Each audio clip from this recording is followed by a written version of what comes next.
Hola, Club del Vi, feliç 2024. Us presento el vi negre d'aquest mes de gener.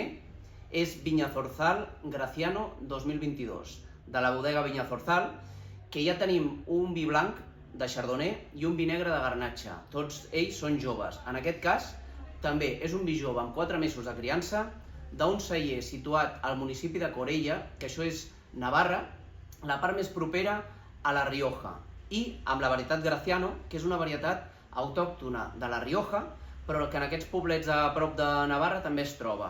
La Graciano és una varietat que serveix molt a la Rioja per reforçar els vins de Tempranillo. És una varietat més fresca, amb una acidesa una mica més marcada, amb més color, per tant, sempre ajuda a la Tempranillo a expressar-se millor i, sobretot, a poder elaborar vins de criança.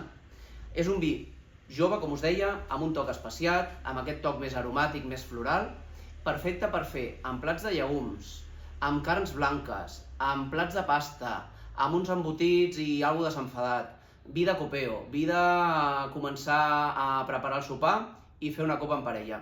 Així que res, espero que us agradi i celebro amb vosaltres el 2024. Salut!